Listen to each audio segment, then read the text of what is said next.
الحمد لله رب العالمين والعاقبة للمتقين والسلام على سيد الأنبياء والمرسلين أما بعد فأعوذ بالله من الشيطان الرجيم بسم الله الرحمن الرحيم قال الله تبارك وتعالى في القرآن المجيد فلا وربك لا يؤمنون حتى يحكموك فيما شجر بينهم صدق الله العظيم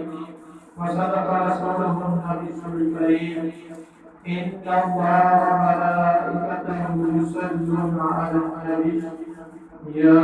أيها الذين آمنوا صلوا عليه وسلموا تسليما بلغ العلا بكماله كشفت الجاه بجماله حسنت جميع خصاله صلوا عليه وآله يا صاحب الجلال يا سيد البشر من وجهك المنير لقد في الحمد لا يمكن الثناء كما رحمته بعد خدا بزرگ قصہ مختصر خشک شاخوں کو تازہ گلاب دیتے ہیں احد دینی کو پھر سے شباب دیتے ہیں پڑھنے لوگ غفلت نہ کر خدا کی قسم آج بھی تو تیرے سلام کا جواب دیتے ہیں تمام عالمی کا نبی کریم علیہ السلام کی بارے میں سلام اللہ بہتر ہے السلام علیکم یا سیدی یا رسول اللہ وعلى آلك وصحبك يا سيدي يا حبيب الله السلام عليك يا سيدي يا خاتم النبيين وعلى آلك وصحبك يا سيدي يا محبوب العالمين مباشرت المطلوب ہے امام غزالی رحمۃ اللہ علیہ ایک حدیث مبارکہ نقل کی ہے فرماتے ہیں کہ حضرت جبریل علیہ السلام نبی کریم صلی اللہ علیہ وسلم کی بارگاہ میں حاضر ہوئے اور عرض کی یا رسول اللہ صلی اللہ علیہ وسلم میں نے آسمانوں پر ایک فرشتہ دیکھا ہے کہ وہ فرشتہ تخت نشین ہے اور 70,000 فرشتے صف و بستہ اس کی خدمت میں حاضر ہیں اور اللہ تعالیٰ اس فرشتے کے ہر سانس سے ایک فرشتہ پیدا فرماتا ہے تو ابھی جب میں آیا تو کوہ کاف پر میں نے اس فرشتے کو اس جگہ دیکھا تو اس فرشتے نے جب مجھے دیکھا تو اس نے کہا اے جبریل امین اللہ کی بارگاہ میں میری سفارش کرو میری معافی طلب کرو تو حضرت جبریل فرماتے ہیں کہ میں نے اس فرشتے سے پوچھا کہ تیرا جرم کیا ہے جب اس نے کہا کہ جب معراج کی رات نبی کریم علیہ السلام میرے پاس سے گزرے آپ کی سواری میرے پاس سے گزری میں تخت پر بیٹھا تھا آپ کے ادب کے لیے تعظیم کے لیے کھڑا رہا تو اللہ تعالیٰ نے اس جرم کی یہ سزا دی کہ مجھے اس طرح ڈال دیا تو حضرت جبریل فرماتے ہیں کہ میں نے رب کی بارگاہ میں رو رو کر دعا کی کہ یا باری تعالیٰ میری سفارش اس کے حق میں قبول فرما لیکن اللہ تعالیٰ نے قبول نہ فرمائی آگے سے یہ فرمایا کہ اے جبریل اس فرشتے سے یہ کہو کہ میرے نبی پر یہ درود پڑھے جب درود پڑھا تو اس کو اللہ تعالیٰ نے پھر وہی منصب عطا فرما دیا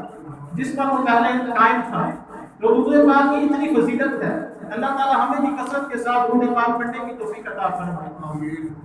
جو میں نے آپ کے سامنے آیت مبارکہ تلاوت کی اس میں اللہ تعالیٰ فرماتا ہے فلا وربک لا یؤمنون حتی یحکموک فیما شجر بینہم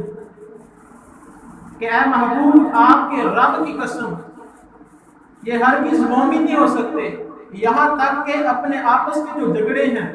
اس میں آپ کو حاکم تسلیم نہ کر دیں اور پھر آپ کسی کام کا فیصلہ فرما دیں اور اس کو اپنے دلوں سے تسلیم نہ کر دیں تو اس وقت تک یہ کامل مومن نہیں ہو سکتے تو اس آیت مبارکہ کا شان نزول بیان کرتے ہوئے فرماتے ہیں نبی کریم صلی اللہ علیہ وسلم کی بارگاہ میں ایک مقدمہ پیش کیا گیا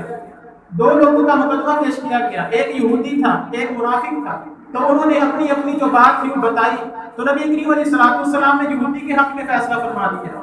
کیونکہ یہودی حق پر تھا اور جو منافق تھا وہ باطل پر تھا جب نبی کریم علیہ السلام نے یہودی کے حق میں فیصلہ فرمایا تو اس نے عرض کی کہ حضور ہمارا مقدمہ حضرت عمر کے پاس بھیج دیں۔ تو نبی کریم علیہ السلام نے فرمایا کہ اپنا مقدمہ حضرت عمر کے پاس بھیجو۔ تو جب حضرت عمر کے پاس حاضر ہوئے، اس منافق نے اپنا مقدمہ پیش کیا تو یہودی نے کہا، اے خطاب کے بیٹے، آپ کے نبی صلی اللہ تعالیٰ علیہ وسلم نے میرے حق میں فیصلہ فرمایا، لیکن اس کو آپ کے نبی کا فیصلہ پسند نہ آیا، تو اس نے کہا کہ ہمارا مقدمہ حضرت عمر کے پاس بھیج دیں۔ تو حضرت عمر رضی اللہ تعالیٰ عنہ نے اس منافق سے پوچھا کہ جس طرح یہ یہودی کہتا ہے کیا اسی طرح معاملہ ہے؟ تو اس نے کہا جی ہاں۔ تو حضرت عمر نے فرمایا، اچھا تو حضور کے فیصلے پر راضی نہیں ہوا؟ تو حضرت عمر رضی اللہ تعالیٰ عنہ کمرے میں تشریف لے گئے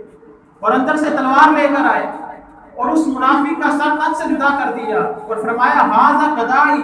یہ میرا فیصلہ ہے، جو رسول اللہ صلی اللہ تعالیٰ علیہ وسلم کے فیصلے پر راضی نہ ہو، عمر کا فیصلہ یہ ہے کہ اسے زندہ رہنے کا اختیار نہیں ہے۔ تو حضرت عمر رضی اللہ تعالیٰ عنہ نے اس کا سر تن سے جدا کر دیا۔ تو یہودی دوڑتا ہوا نبی کریم علیہ السلام کی بارگاہ میں حاضر ہوا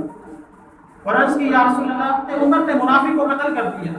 تو نبی کریم علیہ السلام نے فرمایا کہ عمر کسی مومن کو قتل نہیں کر سکتا۔ تو اس وقت اللہ رب العزت نے حضرت عمر رضی اللہ تعالیٰ عنہ کی تعریف کے لیے یہ آیت مبارکہ نازل فرمائی کہ جو نبی کریم علیہ السلام کے فیصلے کو دل سے تسلیم نہ کرے وہ مومن ہو ہی نہیں سکتا، لہٰذا وہ کافر اور مرتد ہو گیا، اس کا ایمان نہیں رہا، لہٰذا حضرت عمر نے کسی مومن کو قتل نہیں کیا۔ اور نبی کریم علیہ السلام مسجد نبوی میں تشریف فرما تھے، آپ صلی اللہ تعالیٰ علیہ وسلم کسی شخص کا انتظار فرما رہے تھے، دور سے ایک شخص آتا ہوا دکھائی دیا، نبی کریم علیہ السلام نے فرمایا، یہ وہی شخص ہے جس کا میں انتظار کر رہا ہوں۔ تو صحابہ کرام نے عرض کیا، رسول اللہ، یہ وہ شخص نہیں ہے بلکہ کوئی اور ہے۔ تو نبی کریم علیہ السلام نے فرمایا، اچھا یہ وہ نہیں؟ تو آپ نے اللہ کے دی ہوئی اختیار سے فرمایا کہ اے شخص تو وہی بن جا جس کا میں انتظار کرتا ہوں۔ تو دنیا کا قاعدہ ہے کہ آج تک کسی کی شکل و صورت، حیت، حسب و نسب بدل کر دوسرا بندہ نہیں بنا، لیکن جب میرے اور آپ کے آقا مولا صلی اللہ تعالیٰ علیہ وسلم نے فرمایا کہ اے شخص تو اپنی شکل کر وہی بندہ بن جا، تو اسی وقت اس کی شکل صورت بدل کر وہی بندہ بن گیا جس کا آقا کریم علیہ السلام انتظار فرما رہے تھے۔ اگر قربانی کے وقت سے پہلے قربانی کر دی جائے تو قربانی نہیں ہوتی۔ ایک صحابی نے قربانی کا وقت ابھی شروع نہیں کیا، نماز ادا نہیں کی، اس سے پہلے قربانی کر دی۔ تو نبی کریم علیہ السلام کی بارگاہ میں حاضر ہو کر عرض کی، یا رسول اللہ، میں نے وقت سے پہلے قربانی کر دی، اب میرے لیے کیا حکم ہے؟ تو نبی کریم علیہ السلام نے فرمایا، تم اس کی جگہ نئی قربانی کرو۔ تو اس نے آگے سے عرض کی، یا رسول اللہ، میرے پاس اتنی طاقت نہیں، مال نہیں، بس صرف 6 ماہ کا بکری کا بچہ ہے، اس کے علاوہ میرے پاس کچھ نہیں۔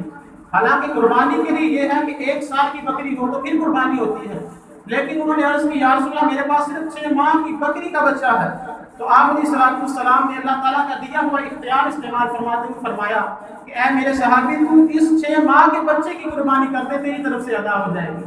تو اللہ تعالیٰ نے اپنے نبی کو تمام اختیارات عطا فرمائے تھے۔ اور اسی طرح ایک صحابی نبی کریم علیہ السلام کی بارگاہ میں حاضر ہوئے اور عرض کیا، یا رسول اللہ صلی اللہ علیہ وسلم، میں نے رمضان کا روزہ توڑ دیا، میں تباہ ہو گیا، میں برباد ہو گیا۔ تو آقا کریم علیہ السلام نے فرمایا، تم اس کا کفارہ ادا کر دو۔ اس کا کفارہ یہ ہے کہ ایک غلام آزاد کر دو۔ تو اس صحابی نے عرض کی، یا رسول اللہ، مجھ میں اتنی طاقت نہیں، میں مالدار نہیں، میں غلام آزاد نہیں کر سکتا۔ تو نبی کریم علیہ السلام نے فرمایا، چلو 60 دنوں کے لگاتار روزے رکھ لو۔ تو اس نے پھر عرض کی، یا رسول اللہ، مجھ میں اس کی بھی استطاعت نہیں۔ تو نبی کریم علیہ السلام نے فرمایا، چلو 60 مسکینوں کو کھانا کھلا دو۔ تو اس نے عرض کی، یا رسول اللہ، مجھ میں اس کی بھی طاقت نہیں۔ تو نبی کریم علیہ السلام کی بارگاہ میں بیٹھ گیا ہے۔ تو شریعت میں جو روزے کا کفارہ ہے وہ یہی تک ہے کہ اگر غلام آزاد نہیں کر سکتا 60 دن کے روزے رکھے، روزے نہیں رکھ سکتا 60 مسکینوں کو کھانا کھلائے۔ لیکن وہ صحابی حضور کی بارگاہ میں بیٹھ گئے تو وہ جانتے تھے کہ اللہ تعالیٰ نے ان کو اختیار دیا ہے، یہ میرے لیے ایسا کفارہ تلاش کر دیں گے جو میرے لیے آسان ہو جائے گا۔ تو تھوڑی دیر بعد ایک صاحب نبی کریم علیہ السلام کی بارگاہ میں کھجوروں کا ٹوکرا لے کر حاضر ہوا۔ تو نبی کریم علیہ السلام نے اسی صحابی کو بلایا اور فرمایا کہ یہ کھجوروں کا ٹوکرا لے جاؤ اور مدینے میں جتنے غریب ہیں ان میں تقسیم کر دو، تمہارا کفارہ ادا ہو جائے گا۔ تو جب اس غلام نے یہ سنا وہ تو مچل گیا، تو اس نے حضور کی بارگاہ میں عرض کی، یا رسول اللہ، مدینہ میں مجھ سے زیادہ غریب کوئی شخص نہیں ہے، مدینہ میں سب سے زیادہ غریب بھی میں ہی ہوں۔ تو نبی کریم علیہ السلام نے جب یہ سنا فضاحک النبی صلی اللہ علیہ وسلم حتی بدت نواجذہ، تو نبی کریم علیہ السلام مسکرا پڑے یہاں تک کہ آپ کے دندان مبارک ظاہر ہو گئے۔ تو آپ نے فرمایا اے میرے غلام، جھوڑوں کا ٹوکرا تو خود لے جا، خود کھا، اپنے بچوں کو کھلا، تیرا کفارہ ادا ہو جائے۔ تو نبی کریم علیہ السلام کے صحابہ رسول کی بارگاہ میں حاضر ہو کر جو بھی مشکل ہوتی تھی اس کو پیش کرتے تھے، تو اللہ رب العزت کے لیے ہوئے اختیار سے نبی کریم علیہ السلام اپنے صحابہ کی مشکلات کو حل فرماتے تھے۔ اور نبی کریم علیہ السلام کو اللہ تعالیٰ نے تمام جہانوں کے لیے رحمت بنا کر بھیجا۔ نبی کریم صلی اللہ تعالیٰ علیہ وسلم جب جمعہ کے دن خطبہ ارشاد فرماتے تھے تو ایک عصا تھا، ستون حنانہ جسے کہتے ہیں، اس کے ساتھ آپ ٹیک لگا کر خطبہ ارشاد فرماتے تھے۔ تو ایک مرتبہ جب نبی کریم صلی اللہ تعالیٰ علیہ وسلم کے لیے ممبر بنا دیا گیا، تو اس سے پہلے تو آپ عصا کے ساتھ ٹیک لگا کر خطبہ ارشاد فرماتے تھے، آپ کے لیے ممبر بنا دیا گیا، آپ ممبر پر بیٹھے خطبہ دینے کے لیے۔ ابھی خطبہ کا آغاز ہی ہوا تھا تو صحابہ نے دیکھا کہ ایک جانب سے کوئی سسکیاں لے کر رو رہا ہے، اور رونے والا اس درد سے روتا ہے کہ کلیجے پھٹتے دکھائی دیتے ہیں۔ تو صحابہ نے دائیں بائیں دیکھا لیکن رونے والا نظر نہ آیا۔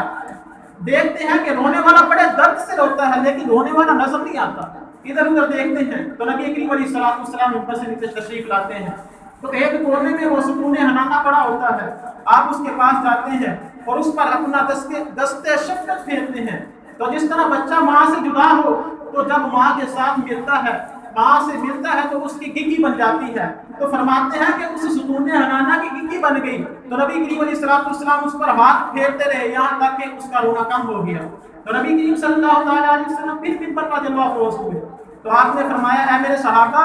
لو لم افعلها قتالهن الى يوم القیامہ، کہ اگر میں اپنے اس عاشق زار کو ممبر سے اتر کر یوں تسلی نہ دیتا تو قیامت تک اسی طرح روتا رہتا۔ تو ایک ستون حنانہ بے جان لکڑی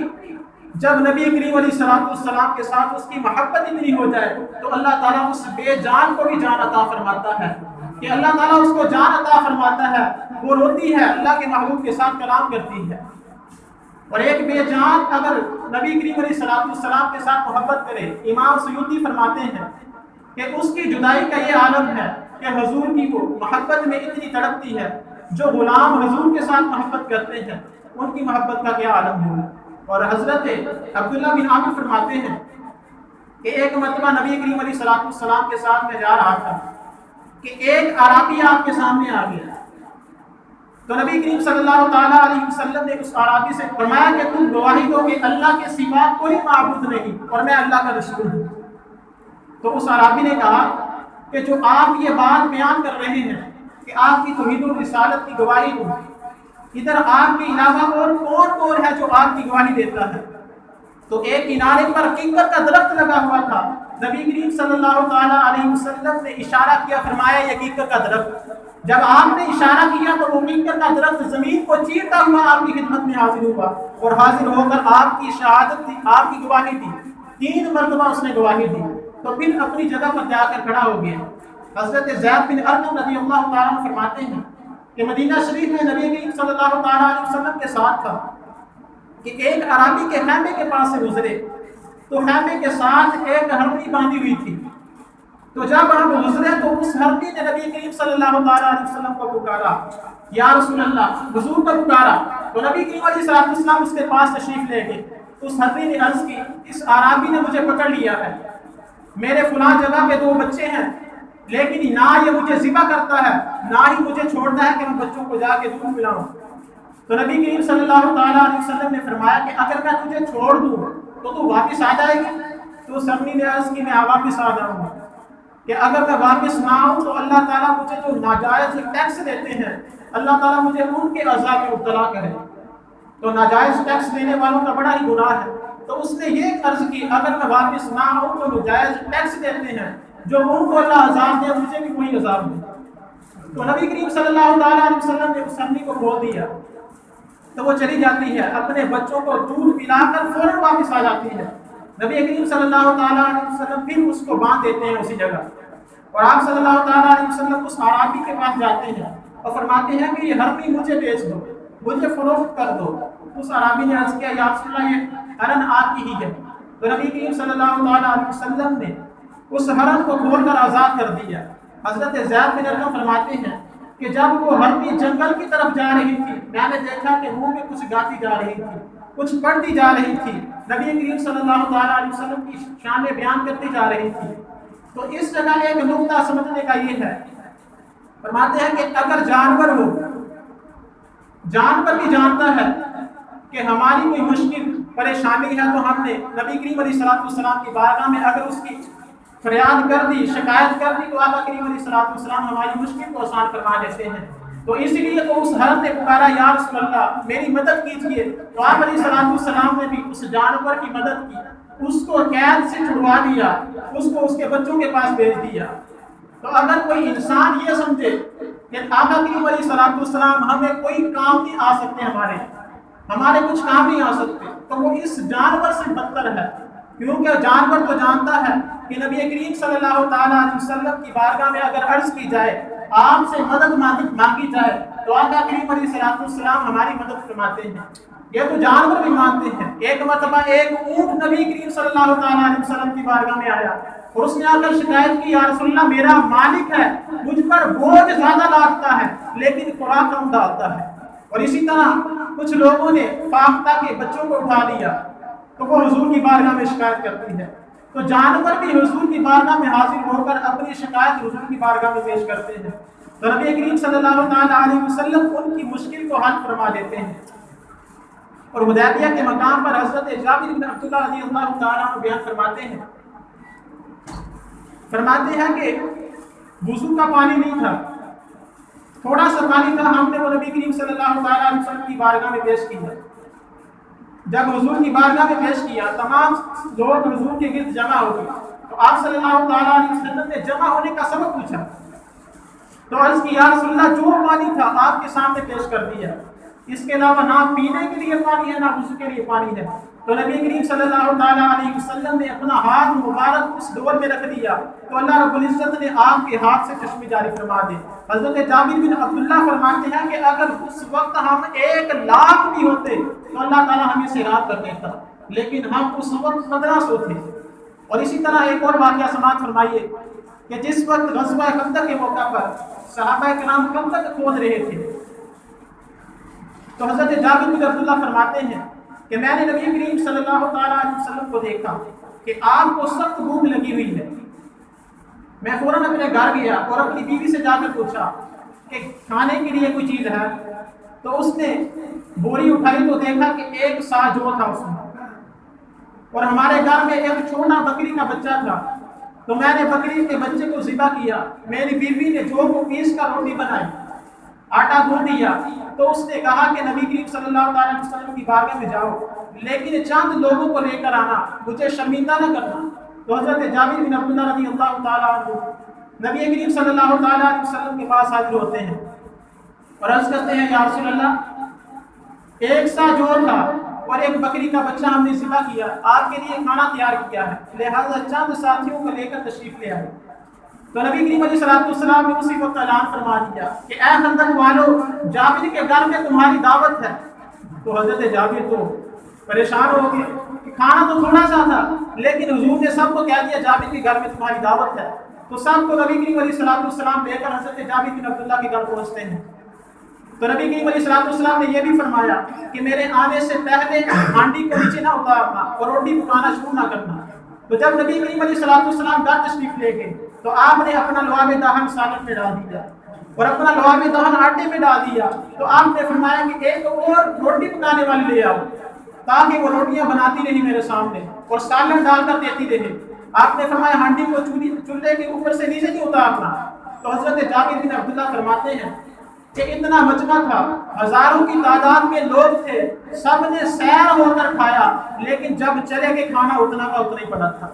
تو اللہ تعالیٰ نے اپنے نبی کریم علیہ السلام کے ہاتھوں میں اتنی برکت عطا فرمائی، تو اللہ تعالیٰ نے اپنے محبوب کو اس قدر شان عطا فرمائی۔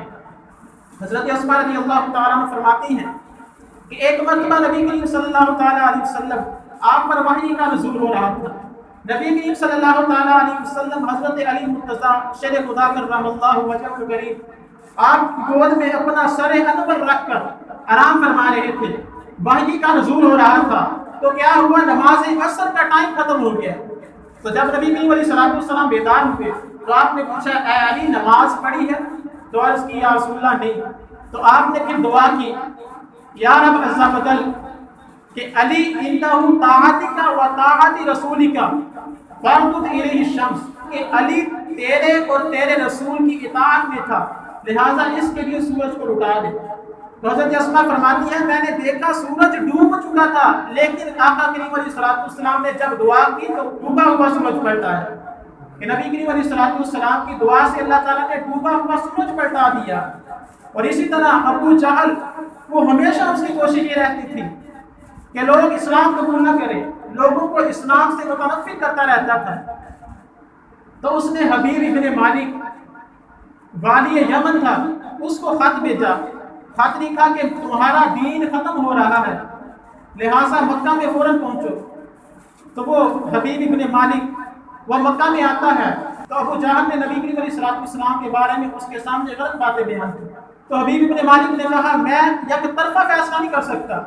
جب تک محمد مصطفیٰ صلی اللہ تعالیٰ علیہ وسلم آ کر اپنا جو مسئلہ ہے وہ بیان نہیں کرتے۔ تو اس نے پیغام بھیجا نبی کریم علیہ السلام کی طرف کہ میں حبیب یمن سے آیا ہوں، آپ سے ملنا چاہتا ہوں۔ تو نبی کریم علیہ السلام حضرت ابوبکر صدیق رضی اللہ تعالیٰ عنہ تشریف لائے۔ تو جب نبی کریم علیہ السلام تشریف لائے تو بڑے بڑے کفار بیٹھے تھے، لیکن جب حضور تشریف لائے آپ کا ایسا ان پر رعب طاری ہو گیا کہ کسی کو بھی بولنے کی ہمت نہ ہوئی۔ تو پھر نبی کریم علیہ السلام نے خود ہی گفتگو کی، فرمایا کہ تمہارا کیا مسئلہ ہے، مجھے کس لیے بلایا ہے؟ تو حبیب بن مالک نے کہا کہ میں نے سنا ہے کہ آپ نے نبوت کا دعویٰ کیا ہے، اگر کوئی نبوت کا دعویٰ کرے اس کے لیے معجزہ ضروری ہوتا ہے، تو لہٰذا آپ مجھے معجزہ دکھائیے۔ تو نبی کریم علیہ السلام نے فرمایا جو بھی معجزہ چاہے گا تجھے دکھایا جائے گا۔ تو اس نے کہا میں آسمانوں پر دیکھنا چاہتا ہوں۔ تو نبی کریم صلی اللہ تعالیٰ علیہ وسلم نے فرمایا چلو کوہ صفا پر، پہاڑی پر چلیں گے۔ اور اس نے دوسری بات یہ کی، پہلا یہ کہ مجھے آسمانوں پر معجزہ دکھائیں، اور دوسرا میرے دل میں ایک خواہش ہے وہ پوری ہو جائے۔ تو نبی کریم علیہ السلام نے کہا چلو کوہ صفا پر جاتے ہیں۔ تو نبی کریم صلی اللہ تعالیٰ علیہ وسلم چاند کی طرف اشارہ فرماتے ہیں، تو ایک ٹکڑا ایک طرف گرتا ہے، دوسرا ٹکڑا دوسری طرف گرتا ہے۔ تو شاعر نے پنجابی میں اس کا اس طرح ترجمہ کیا ہے، میں پوچھا عید تے چند کولوں کدی لہمی عید منائی ہے، اس آکھیا میری زندگی ایک ایہو جی رات بھی آئی ہے، کدی ملکی عرب دی دھرتی اُتے ایک سونے انگل ہلائی ہے، اس انگل دے ناز اشارے تے میں ترک کے عید منائی ہے۔ تو نبی کریم علیہ السلام نے جب چاند کی طرف اشارہ کیا، ایک ٹکڑا ایک پہاڑی پر، دوسرا ٹکڑا دوسری پہاڑی پر، تو آپ علیہ السلام نے فرمایا اے حبیب تیری خواہش دل میں دوسری یہ ہے کہ تیری ایک معذور بیٹی ہے جس کے نہ ہاتھ ہے نہ پاؤں ہے، اور تو یہ چاہتا ہے کہ اسے شفا ہو جائے، لہٰذا اسے شفا بھی ہو جائے گی۔ تو جب اس نے یہ سنا تو اس کی زبان سے بے اختیار کلمہ جاری ہو گیا، اس نے پڑھا لا الہ الا اللہ محمد رسول اللہ صلی اللہ علیہ وسلم۔ تو پھر جب وہ واپس گھر گیا یمن میں، اس نے جا کر دروازے پر دستک دی، آواز دی، تو وہی بچی جو ہاتھ پاؤں سے معذور تھی اس نے آ کر دروازہ کھولا، اور جب باپ کو دیکھا تو اس نے بھی کلمہ پڑھنا شروع کر دیا لا الہ الا اللہ محمد رسول اللہ صلی اللہ علیہ وسلم۔ تو اس نے بھی کلمہ پڑھا۔ تو باپ نے بیٹی سے پوچھا کہ بیٹی تجھے کلمہ کس نے پڑھایا ہے؟ تو بیٹی نے عرض کی چاند جیسی صورت والے ایک شخص میرے خواب میں آئے، تو انہوں نے کہا بیٹی تیرے باپ نے مکہ میں کلمہ پڑھ لیا ہے، تو بھی ادھر کلمہ پڑھ لے۔ تو کہتی ہے ایک چاند جیسی صورت والے نے آ کر مجھے کلمہ پڑھا دیا۔ اور آخری حدیث مبارک حضرت عباس بن عبد المطلب فرماتے ہیں، یہ حضور کے چچا ہیں، حضرت عباس بن عبد المطلب فرماتے ہیں کہ نبی کریم صلی اللہ علیہ وسلم کی بارگاہ میں حاضر ہوا، میں نے عرض کی یا رسول اللہ میں نے بچپن میں آپ کی ایک ایسی عادت دیکھی تھی، میرے اسلام قبول کرنے میں اس کو بڑا دخل ہے۔ تو فرمایا کہ بات وہ یہ تھی کہ جب آپ بچپن میں چھوٹی عمر میں جب جھولے میں لیٹے ہوتے تھے تو میں نے دیکھا کہ آپ انگلی کا اشارہ کرتے تھے، جدھر اشارہ کرتے تھے چاند ادھر ہی ہو جاتا تھا، اور آپ چاند سے باتیں کیا کرتے تھے۔ نبی کریم صلی اللہ تعالیٰ علیہ وسلم نے فرمایا ہاں میں چاند سے باتیں کرتا تھا اور چاند مجھ سے باتیں کرتا تھا، اور جب میں رونے لگتا تھا چاند مجھے نہلاتا تھا، اور جب وہ سجدہ کے لیے اللہ رب العزت کے حضور گرتا تھا تو میں اس کی آواز بھی سنتا تھا۔ نبی کریم علیہ السلام بچپن میں چاند کے ساتھ کھیلا کرتے تھے۔ تو امام اہل سنت امام احمد رضا خان فاضلی بریلوی رحمۃ اللہ علیہ اس جگہ ایک نکتہ بیان فرماتے ہیں نبی کریم صلی اللہ تعالیٰ علیہ وسلم بچپن میں چاند کے ساتھ کھیلا کرتے تھے۔ وہ پتہ ہے کس لیے کھیلا کرتے تھے؟ اس لیے کہ اللہ تعالیٰ نے آپ کو نور بنایا ہے، نور بھی ہے بشر بھی ہے، آپ کو نور بنایا ہے۔ جب آپ نور ہیں تو اللہ تعالیٰ نے آپ کو کھلونا بھی نوری عطا فرمایا، تو اس وجہ سے آپ چاند کے ساتھ کھیلتے رہتے تھے چاند سے بچپن میں آتا، اس لیے یہ سراپا نور تھے، وہ تھا کھلونا نور کا، یہ سراپا نور تھے، وہ تھا کھلونا نور کا۔ اللہ رب العزت کی بارگاہ میں دعا ہے اللہ خالق کائنات ہمیں نبی کریم علیہ السلام کی ذات پر کامل ایمان رکھنے کی توفیق عطا فرمائے اور آپ کی سچی سچی غلامی نصیب فرمائے۔ وما علیہ الا البلاغ المبین۔